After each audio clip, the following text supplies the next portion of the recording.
at one point, years before, I had written probably a 10-page letter of here are all the things that you have done, and this is why I'm walking away from this relationship. But here's what God kept bringing me back to. When you do this, you have to be able to do it without bitterness and without anger and with forgiveness in your heart, because otherwise you're going to perpetuate the very cycle you're trying to break.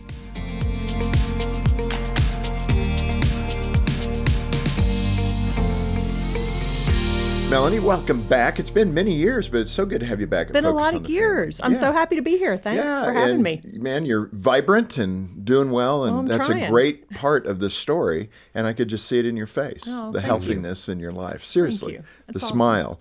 Let's start with generational trauma.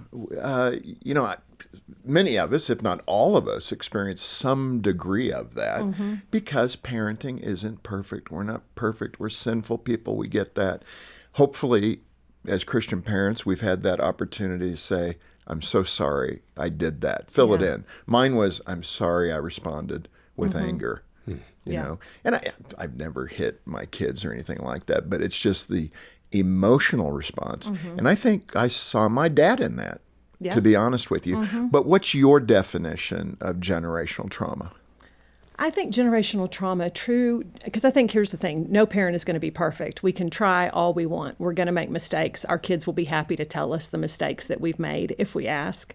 But to me, trauma is when something has been undone, when something in that parenting cycle has established insecurity in you, where there's been, whether it could be alcoholism, it can be drug abuse, it could be mental illness. I mean, it takes a lot of forms, but it's something that actually causes trauma in the home that maybe keeps a child from developing in a normal way.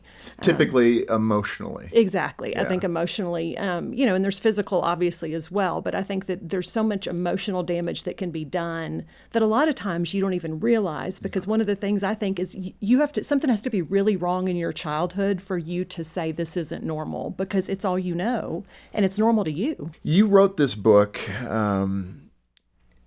but you were going to write this book about your daughter, Carolyn. I was. Something derailed that. Describe that for the listeners. So originally, the book that I pitched when I was going to write this book, I had been on a podcast and I had talked about my daughter, Caroline. Her sophomore year of high school just went through a really horrific mean girl experience. I didn't realize until I started to piece together the story that I was like, where does this go back from? Because I thought the thing is that mean mothers are going to raise mean daughters. And that's when it dawned on me that I was like, my mom was my first mean girl. And that was such a revelation. How old are you at this point? Oh, this was 2 years ago. I mean, this was, wow. This was not that. Yeah. It was a fresh, and I'd always known it, but I'd never been able to put those words to it. That had to be powerful, actually, that revelation. It was. It was kind of transformational, where you realize, like, oh, this, I can really trace, like, the same way that these high school girls have treated my daughter was the way my mom treated me, just the constant tearing down and the comparison and the competition and the jealousy and all of those things. And so I realized, I was like, oh, that's what I grew up with, was that constant environment. Melanie, when you think about that, it's hard for me to believe a mom that is a mean mom, even though she is. Yeah. Like why would you purposefully get up in the morning and say, I'm going to do everything mean today to my daughter? Yeah. They're not thinking that way. No. But it's these little snipes and these little statements and other stuff. That's it. Give me a description of that, what that looks like. I mean, for me, as a child growing up, I think she was always quick to point out all the ways that I did something wrong, the way that I didn't measure up. She would have such an overreaction to anything that I did or didn't do. My parents were divorced when I was 8. And so there was I would spend the weekends with my dad, and I learned quickly if I came home and she would say, did you have a good time? And if I said yes, I knew that was spun her out, and it was going to end with her getting in bed and maybe not getting out for days. So even that, you had to pretend, no, it was a horrible time with Dad. That's it. He was terrible. I couldn't ever be myself. Wow, that's tough. And so you learn to manage that. And that's a lot for a 9, 10, 11-year-old girl to manage. And now I will say that for my mom, I agree with you. I don't think that there was this thing of I'm going to be mean. I don't know that anybody really thinks I'm going to be mean. I just think it's a reaction out of your own. For my mom, there was mental illness, but I also think it's insecurities. And that's what makes it so difficult. That's the auto wreck I'm talking about. That's what makes it so difficult to, as a child particularly, to know is what I'm seeing actually true? Yes. And then what I believe actually true. And, tipping into that whole thing, you mentioned in the book these experiences with your mom, and I'll let you describe that, but late night Walmart runs and late night restaurant runs and, just kind of out of the ordinary things that a lot of kids go, wow, this is awesome. And that's what I thought, and that's why, it's funny because even when my dad, I let him read the first draft of the book because I just said, I want you to read this. I want you to know what's in it. I want you to tell me. And your mom has passed away. My mom has passed away. But your dad's still alive. My dad's still alive. Okay. My mom passing away is what freed me up. I used to say the title of this book would be Now That Everybody Has Died, that would, because I needed, but once she passed away, I was like, now I'm free to tell this story. But I wanted my dad to read it, and he called me after, and he said, that was really powerful. And he said, there was a lot of that I didn't know. And it was funny because as a kid, I didn't know that it wasn't normal. So my mom sometimes would have these, and now I know it's bipolar, but this was the 80s and nobody was talking about bipolar. You didn't hear those conversations. She wasn't diagnosed. So she would wake us up and be like, I want to paint the kitchen. Let's paint the kitchen. And so 10 o'clock at night, we would, and it was the 80s. So that meant we stenciled like little geese wearing hats on the kitchen border. It was fun. It was fun. And then she would be like, let's go get breakfast at Denny's at 2 o'clock in the morning. And we would go, and it felt exciting. And as a kid, you didn't know, but then it would be followed up by days where she didn't get out of bed, where I would leave for school and she was in bed, and I would get home and she was still in bed, and the next day would be the same. But I didn't know enough. I didn't ever say to my dad, hey, mom's in bed all the time, because I just thought that's what moms do. And even that's kind of interesting. You're thinking, there'd be a little bit of dialogue about that, especially with your dad trying to manage that. I think if I were the father in that situation, I'd be trying. Yeah. But, again, this is coping. Everybody's coping. That's and it. You're just going.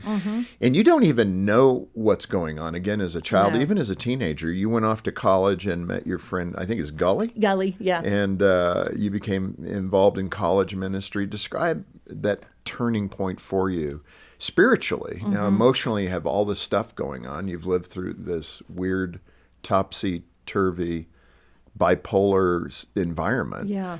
And then you go to college and go, okay, it doesn't really operate like this? Yeah, it was such an awakening for me. And for me, and if people are listening out there, I think this is where there was so much of my mom, because she did have us in church every Sunday. Okay. So it was this thing of you're living this weird life, but you're like, but we go to church. And I do believe that my mom was a believer.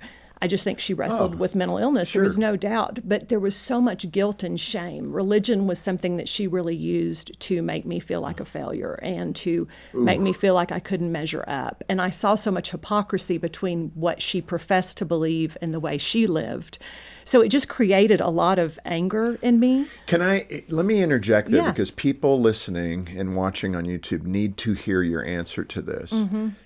The fact that you were able to overcome that and not use that as your sweeping dismissal of religion. Yeah. Oh, yeah?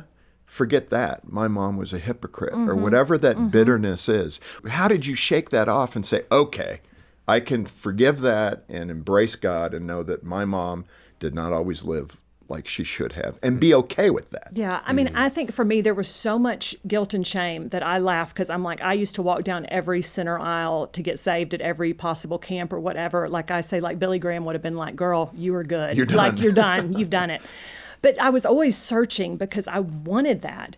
But for me, when I was at Texas A&M, I went to a Bible study called Breakaway, and the leader there at the time said, he talked about the grace and mercy of God, and that you can't ever outrun the grace and mercy, and that no matter what you've done, you're never too far gone. And that was what I needed to hear. That made sense to you. That made sense to me. And so to answer your question, at that moment, I realized Jesus is the thing that always holds, and people are going to let you down. I mean, the church is made up of imperfect people, and the world is made up of imperfect people. What would you say to that person that clings to that excuse so they don't have to make a commitment to the Lord? Christians have just let me down, so I'm not going to do it. I mean, I think it's a cop-out because you think people have let you down in a lot of areas of your life. I mean, that's the truth. I mean, people have cheated, Christians and non-Christians, and it's a shame. As Christians, you hope that we're better. You hope that you're led by the Spirit, and but we're going to make mistakes. And so I think to not give Jesus a chance, who is the creator of the universe, who knows you, who created you, is a total cop-out. To not say, I'm going to let you prove to me your love and your sustenance and the things you're going to bring me through. Because I think the whole story of my life is how over and over again, God has always brought beauty from the ashes of things that have burned down. Perfect. Before we continue, thank you for being part of this ministry. If you have benefited from this video, help us reach more families. Please like, share, and subscribe to our channel. And as we come to the end of a tumultuous year, please consider joining us to deliver the hope and joy of Christ to families. They need our support. Partner with us financially with a one-time donation or become a Friends of Focus on the Family member by donating monthly. Just use the link below or the QR code on your screen. Thanks so much for standing with us. Let's get back to the show. Along with coming to know Jesus during college, you met your husband, Perry, right? How did that happen, and what was the impact on you? So I met him at the very end of college. It was, I would say, just in the nick of time. Literally a month before graduation, I had started to get involved with Breakaway, the Bible study that I mentioned earlier. But there was a small prayer group, and it met at a guy named Perry Shankle's house. And my friend Jen said, you need to come with me to this prayer group. And so I did. And so I met Perry there briefly. And the funny thing is looking back, I remember everything about that meeting. I remember what he had on. I remember everything. And it wasn't like love at first sight. It wasn't that kind of thing. But it's funny how, like, for whatever reason, he just made an impression on me. But then I ended up getting a job in San Antonio, and that's where Perry was from. We dated for 2 more years and got married, and we've been married for 28 years now. Yeah, that's fantastic. Now, the moment is when you bring Perry to your house to meet your mom. Yeah. I'm sure there was some time to meet your dad as well if Perry was on his game. Yes, there was. Yes. But describe, even his observations and then his comments that he had afterward for you. Yeah, it was so interesting because when you bring a fresh set of eyes into a situation, and so Perry, we were serious enough where he met, I think my dad came into town with his wife, my stepmom, for a business trip. And then about 2 weeks later, Perry met my mom. And I had told him my backstory. And basically the picture my mom had painted for me, and I talk about this in the book, was that, she tried to paint my dad as he had abandoned our family. He had left her for this other woman, that he really never cared about us. And I knew in my head, I was like, this doesn't reconcile with a man who sees you every weekend and who calls you every night of your life. But do you call your mom a liar? I mean, it's uncomfortable. It's uncomfortable. And so I just kind of let it be. But after Perry met both of them, I never will forget, we went back to my apartment and we were sitting on the couch, and Perry is so discerning and always sees clearly into situations. And I didn't know how much at that time. But he said, hey, I don't think that what you've been told adds up. He said, there's more to this story. He said, this doesn't add up with the people I just met. Just his brief observation. That was it, quick. And so that opened up. And so he said, I think you need to talk to your dad. I think you need to have an honest conversation with your dad. So I asked my dad, he was going to be back in town in a couple of weeks. And I said, can we go to lunch? I have some questions to ask you. And at this point, I was 23. And ironically, my mom came in to see me the weekend before. And I told her, I said, I'm going to have a conversation with Dad. I just have a lot of questions. And at that point, my mom confessed essentially that everything she had told me had been a lie growing up, that she had been the one that had cheated first, that she had been the one that had walked out of their marriage, that she had lied about all these things. Huh. It was so fascinating to me because all of a sudden this whole narrative I've been told my whole childhood, she admitted wasn't correct. And I guess she was afraid that at this point my dad was going to tell me the truth. And I don't know if he would have or not, but when I finally sat down with my dad at that lunch a couple of weeks later, I said, so Mom told me all this stuff. And he said, yeah, that's right. Huh. And he said, and I said, why didn't you ever say anything? And he said, because I never wanted to put you in that position. He said, wow. I just felt like at some point the truth was going to come out and you would see who I was. And so it was such a lesson in me. Like my dad to me is such a model of what it looks like to walk the high road and to believe that eventually the light's going to shine on the dark places, and that he didn't jump in and create more conflict by trying to defend himself or trying to explain himself. Because I think he had to know, with a lot of my animosity that I had towards him at different times growing up, he had to know that I was being told things that weren't necessarily true of who he was. Yeah. I'm struck by just the truth will set you free. Yeah. The Lord says that, but it's odd for us as Christians how much we cover that up. Yeah. Either through embarrassment or repercussion, or we don't want to suffer the consequences. So it becomes hard for us to be honest. It does. And I think that those places are the things in us that begin, and I think that's part of what was always going on with my mom, is that darkness and those secrets fester, the lies and all of that. They just grow and create more conflict within you. So this is during your dating time with Perry. You get married. Do you see the manifestation of your childhood in your own marriage now, your own insecurities, your own, the things that you weren't taught directly, but that you absorbed? Yeah. I mean, I think there was definitely for me the pattern of, it was learning. I had learned so much to always keep the peace. And if I ever advocated or said, I don't like this, or I don't want to do this, or this isn't my favorite thing, I was made to feel so much guilt or shame or sometimes anger. So I just learned to keep it all down. Because my mom would always greet me if I was like, I don't want to do this, then it would be met with a sarcastic, like, oh, your life is so hard, or poor Melanie, So I just kind of learned nobody really cares how I feel about stuff. So when we got married, what I would tend to do is I would just let stuff go. And I would say, I don't care. It's all fine. It's all fine. I'm the master of it's all fine, until it wasn't. And then I would, burst into tears and cry. And, Perry said to me at some point in the first year of marriage, he was like, hey, I'm not a mind reader. I can't read your mind. You have to tell me how you feel. And at that moment, it dawned on me, I was like, I don't even know how to tell somebody how I feel. I don't even know how to express this isn't what I want, or this isn't my thing. I mean, even something as simple as I don't want Chinese food for dinner, I want Mexican food. Right. I really didn't know how to do that because I just wanted everybody around me to be happy. And I felt like if I stayed quiet, it would do it. This reminds me of the Yurkovich's material, The Way We Love. And we interviewed them, and one of the things in there was the avoider. They talk about different personalities.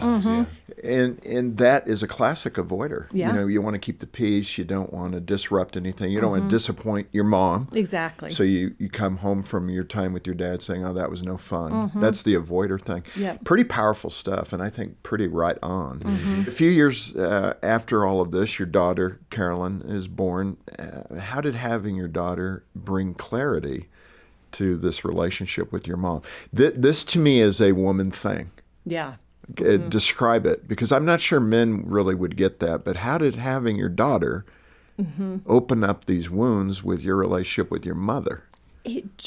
Because nothing prepares you as a mother for how much you're going to love that child when they come into the world. Like I say, that moment that I had Caroline, and I had known, we had done the ultrasound, I knew I was having a daughter. And so I had prayed so many times, like, Lord, help me to love her. I don't know how to be a mother to a daughter. I want to be a better mother. And when I held her, I was like, this is the most holy moment of my whole life, to have this innocent little fresh from heaven, wrapped in a pink blanket gift. Wow. That thing. Just that. And it's just, and I remember there was a night, they send you home from the hospital like you know what you're doing. And I'm like, it was harder for me to get a job at Soundcastle Records at 15 without a resume than for them to let me leave the hospital with this human to raise. But I remember that first night rocking her in the nursery and just looking down at her, and your heart is so full. And I really started to dread. I was like, how am I ever going to send her to kindergarten? How am I ever going to let her go? I really did think maybe Jesus will come back before I have to send her to college, because there's no way I can do that. But just that overwhelming love. And in that moment, I realized my mom never loved me like I love this baby. Wow. And it was such a powerful moment, but it was also a moment that felt like such clarity. I'd never had that amount of clarity before, and it felt like a puzzle piece had finally been put in place. And it just opened my eyes to a lot of things that I hadn't seen before. It's so sad, though. Yeah. I mean, seriously, that you realized a mother's love for the first time with the birth of your daughter, and then to realize I did not have that. Yeah. That's sad. Yeah, it is sad. It is sad. And it's part of the brokenness that I think there's so many of us. And I will say, since the book has come out, I've heard from so many women. And that has been so sad, that have said, you put into words what I have felt and I didn't know how to articulate. And Melanie, this all kind of led to a boundary that you had to put in place, which sounds like it was really, really difficult, but also freeing. Yeah, it was very freeing. And I think because with my mom, the thing is her behavior tended to escalate as the years had gone by. And so by this time, I mean, she had shown up at one of my baby showers, and she was using a lot of prescription drugs. So she was not always coherent. And so it became a physical safety thing, first of all, where I was like, I can't have my mom holding my baby. I can't have her around. She was not a calming presence. And then it became an emotional thing where I can't have my mom projecting the same toxic things on my daughter that she did on me during my childhood. Yeah. Now that people have heard more of the story, Isaiah 61:3, which says he gives us beauty for ashes, come back to that verse and the understanding you now have from that. Yeah, I mean, I think when I look at my childhood, what I say is it was like a house on fire that I didn't know that I needed to escape. And so when I look at that, I'm like the ashes of my childhood and the brokenness that was there and the patterns that I could have repeated if not for the grace and mercy of God.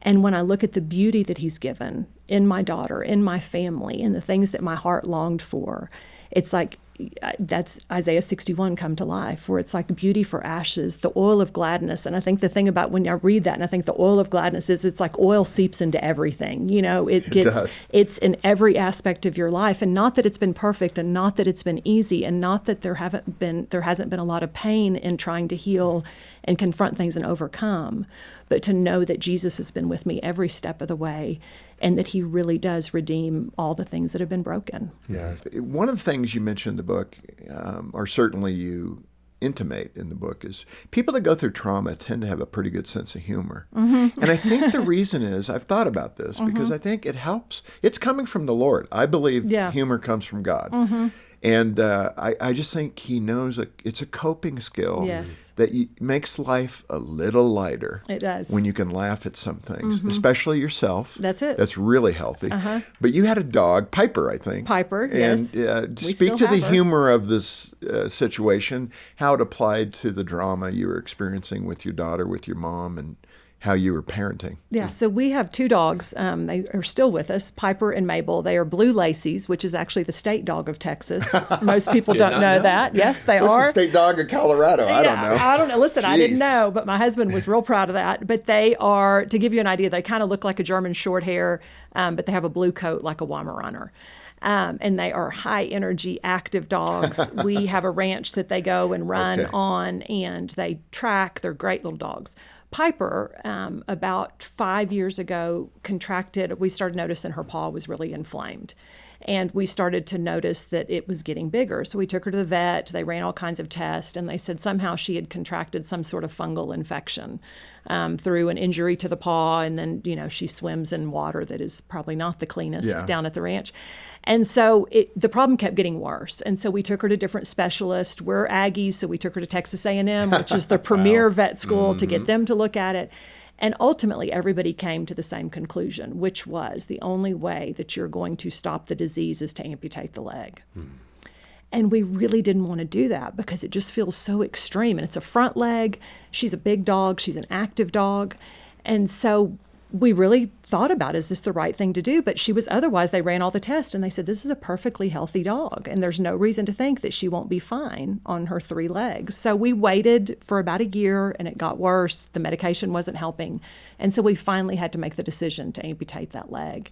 And it felt so drastic and so scary to do that to her. And what I will tell you is 3 hours post-surgery, Piper was up running around and did not even know the difference. Even the vet said, this is remarkable. Yeah. But he said she'd been compensating for that diseased paw for so long that she probably didn't even realize all the ways that it was She wasn't putting weight on it was keeping her down. Yeah. And so all of a sudden she was free. And so that was at this time where I was processing, and I was dealing with, everything with my mom. And I thought sometimes the only way to bring healing is to cut off the source of the disease. And that was like a sermon that God gave me. It was like a word in the form of a dog amputation, where I thought, man, doesn't this apply to our life, where sometimes there are relationships, there are places that have just become so toxic and so diseased that the only choice you have to do is to cut off the source of the pain. Melanie, that has to be such a struggle as a believer, though. The Lord says, forgive 70 times 7. I mean, in other words, always forgive. Yeah. That was his point.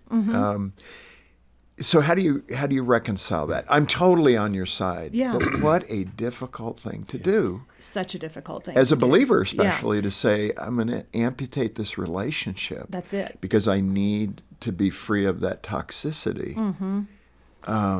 That's big. And it's your mom. And so you also think, honor your father and mother, so that it will go well with you. I mean, that is like one of the commandments that's tied to a direct blessing in the Bible. And so those were all things that as a believer, I wrestled with for a long time.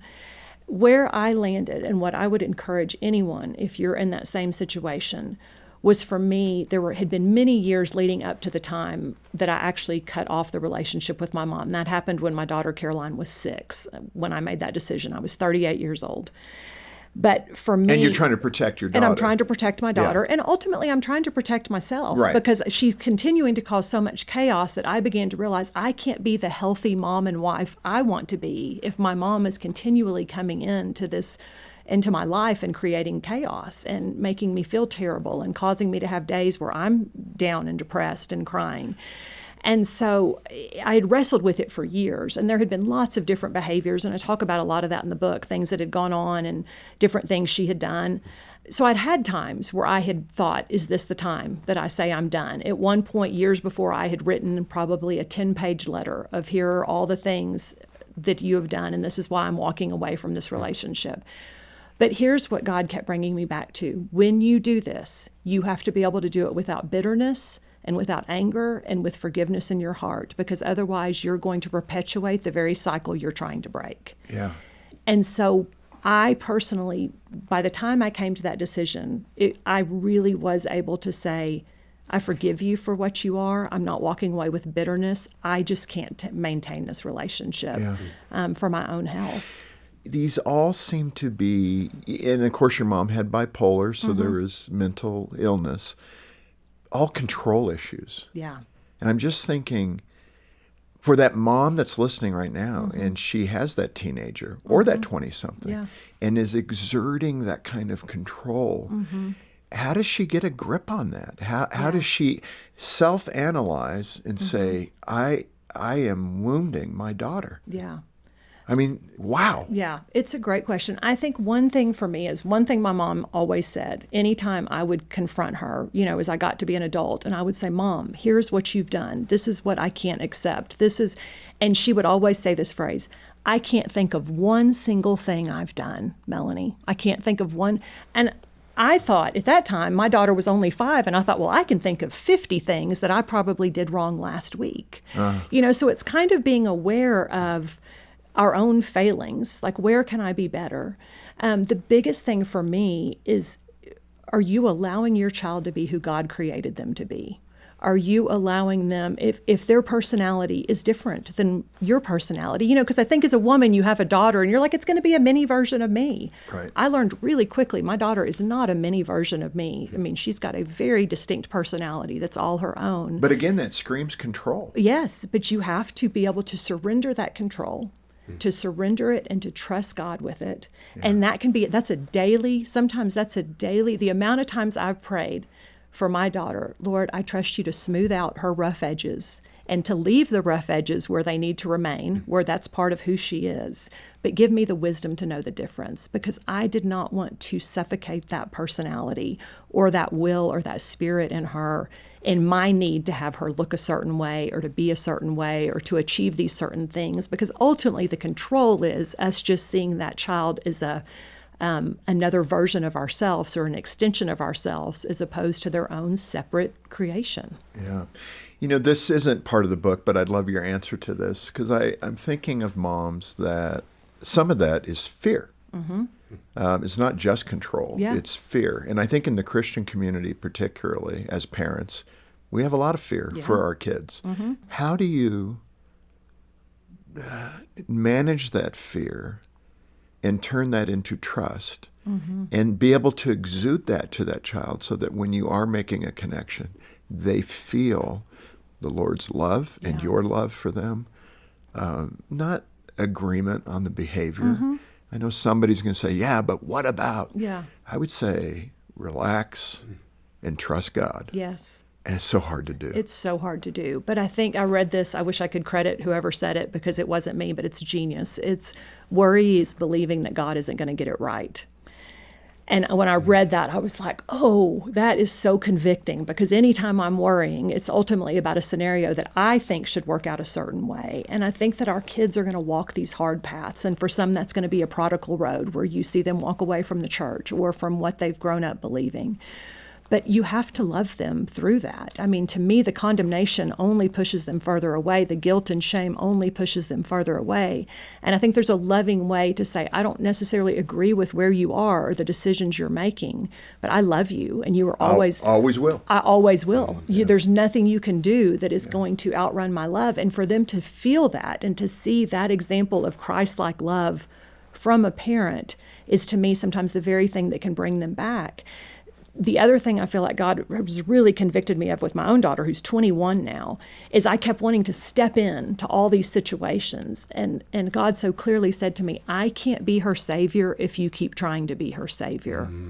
So he was telling you you're meddling. You're basically, get out of my business, because I think we want to protect our kids from all of these things. And sometimes God is like, no, it's these very hard paths and these things that I'm putting in their life that are developing who I want them to be. And it's hard to watch that as a parent. Right. And as you're describing that unconditional love, who does that fit? That's the Lord. That's the Lord. That's us. That's all of us. Yes. And so when you demonstrate that, you're actually showing the character of God. Yeah. It doesn't mean you avoid truth. Man, we're so bifurcated in our thinking on this. Like it has to be all love or all truth. Yeah. It can be both. It can be both. And you need to be able to do that artfully and skillfully as a parent, particularly. Exactly. Melanie, that realization for you that your mother was the first mean girl in your life, again, a devastating revelation. Yeah.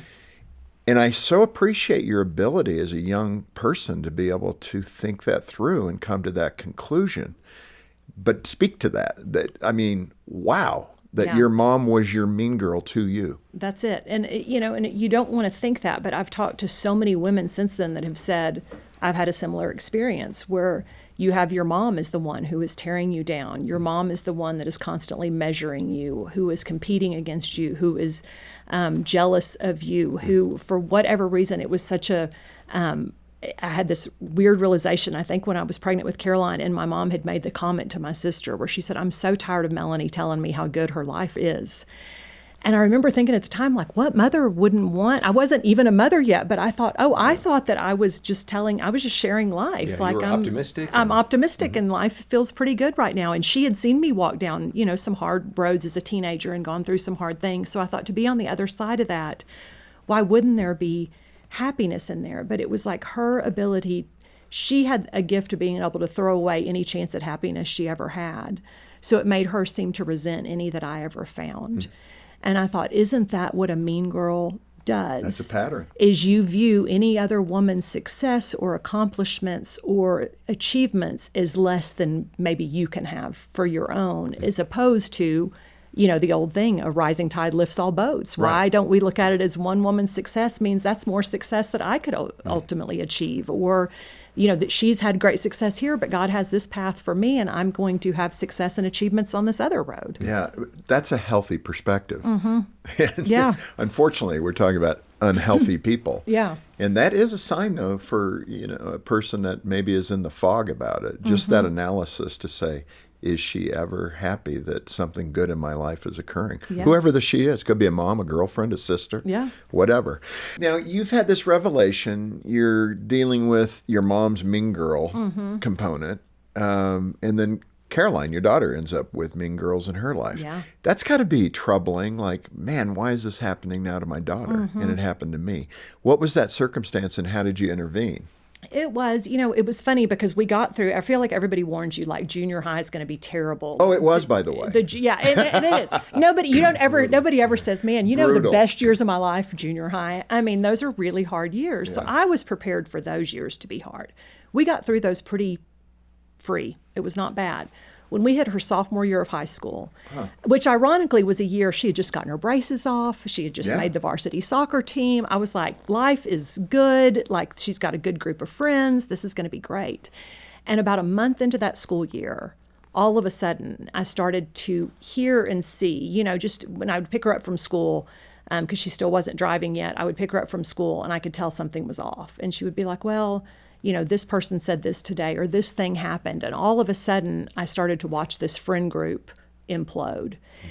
And I think what's so hard about this as a mom, and so many moms have experienced this, is these were girls that we'd had in our home. These are girls that I've driven to, slumber parties and have had sleepover at my house and have been at our house for, before dances and all. I've curled their hair. I've put their makeup on. I've let them eat my good ice cream, and all of a sudden. Not the good stuff. I mean, even the good stuff. And so all of a sudden to see this shift was heartbreaking. And to try to figure out, because as a mom, I never wanted to be the mom that's like, well, my kid wouldn't do anything wrong. So you're trying to ask the questions of, what did you do? Did something happen? What caused this behavior? And it really, the focus was, there was one girl, ironically, who was a girl that Caroline felt bad for, who she had brought into the group. And this girl, for whatever reason, and why do mean girls do what they do? Out of her own insecurities, her own jealousies, her own brokenness, just went on this attack against Caroline. I mean, just the cruelest, the text messages she sent, the things that she threatened, the fact, and for me as a mom to be able to see where she would send these texts that would say, I don't care what lies I have to tell about you, I will destroy you. I will destroy your reputation. And so I thought, well, she's admitting that she is willing to lie and tell these mistruths. And Caroline was like, I keep trying to talk to her. There's no reasoning with her. And the situation, I watched it just escalate over the next 2, 3, 4 months. And it was heartbreaking.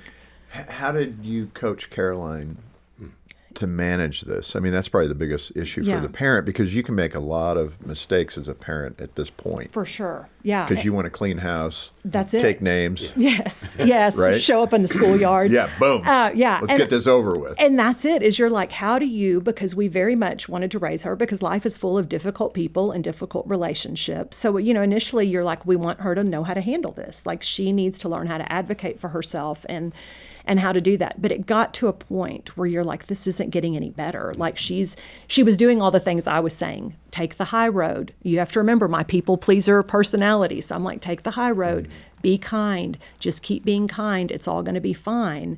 And it wasn't getting better. I mean, it was almost like they just kept, the nicer she was, the more she tried to take the high road. It was almost like the worse it got. There finally came a day, and this is where Perry comes in again. Remember, this is your husband. This is my husband. Yes, previously as being very discerning. Very discerning. He's a truth teller. He and Caroline have very similar personalities, so they tend to get each other in a way that sometimes I don't. And there was one day, it had been going on about 4 months, and she had come home from school. She was sitting there and was crying, telling us about another terrible day where somebody had cornered her in the bathroom and the things they had said. And he looked at her and he said, this is enough. And he said, this is war. And he said, you do whatever you have to do. He said, you tell them the administration that you're going to go to the administration. He said, and if it gets physical, he said, you punch him in the face and I'll meet you in the office. She thankfully did not have to do that. But what I saw happen when her dad gave her permission to fight back and advocate for herself was like a light went on in her eyes. Like, she needed to know it's okay for me to stand up for myself in this situation, because I think for so long she had just been trying to manage it, and she needed to know it was okay to say enough is enough. What are some ways that parents can help their children understand who God created them to be? And when you look at it, it's about identity. Yeah. And that's something Jean and I have tried to make sure Trent and Troy understand, your identity in Christ. That's it. But it takes a lot of forethought as a parent to connect things. How would you do that? I mean, I think one of the things we tried to tell Caroline from early on, is to feed scripture into her life, where it's like, you are God's workmanship. You were created for a purpose. He has a road he wants you to walk. Like, you are wonderfully and fearfully created. Like, you are exactly who you were supposed to be for this time, for this generation. So can we look at life out of, we always tried to raise her to have an abundance mentality instead of a scarcity mentality of God has abundant things for you. He has abundant life for you. To find her identity in who he created her to be, because I think the world wants to tell, especially I feel like our young women, so many messages about what they're supposed to be, or how they're supposed to look, or what success really looks like. But we're like, no, this is what God says are the most important things. Like for you to model the fruits of the Spirit, for you to operate out of joy and peace and kindness and patience. And I think that's so important. I think the other thing that a parent can do, and one thing we really tried to do, is home should always be their safest place. Yeah. Just a place where you are unconditionally loved. Your whole self is welcome here. We're going to walk you through any hard road. We're going to listen. I think we're going to listen and not just preach, but we're going to actually listen to how you're feeling about things and what's going on with you. Because a wise older mentor told me when Caroline was little, she said, you have to listen to her when she's young, because if you don't listen to her now, she's not going to talk to you later. Mm-hmm. And that was so smart, because, sometimes when they're 4 and they're telling you about their dream from the night before, you're like, oh my gosh, how long is this going to go on? This is, but it's true. But it's true. Like they start to pay it. Like, are my parents paying attention to me? Are they looking at their phone? Are they engaged? Are they listening to what I have to say? Are they paying attention to who I am? Because I think when they experience that unconditional love at home, then they take that confidence out into the world. Caroline today is doing fine. She's great. In college. She's in college. She, all during high school, the thing you say is, as a parent, you're like, you don't want to peak in high school. This isn't the time, You don't want this to be the high point. It's a really amazing thing. They tend to come around. They tend to come around. And I was like, when you get to college, you're going to find it's a bigger pool. You're going to find more people that share your interest. You're going to find people that have the same spiritual depth that you do. And that has really been true for her. Melanie's book, Here Be Dragons,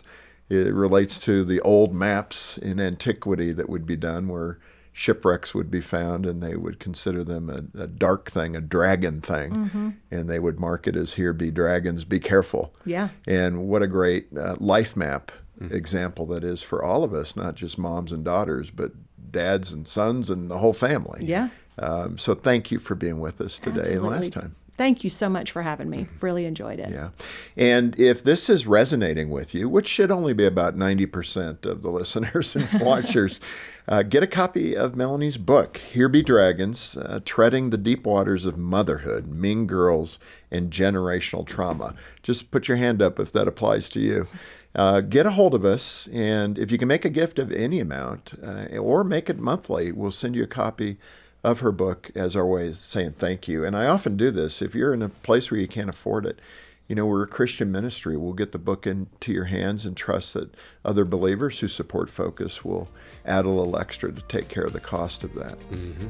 And your generosity is always appreciated. You can donate through the website. The link is in the description below, or call 800, the letter A, and the word family. On behalf of the entire team, thanks for joining us today for Focus on the Family with Jim Daly. I'm John Fuller, inviting you back next time as we once again help you and your family thrive in Christ.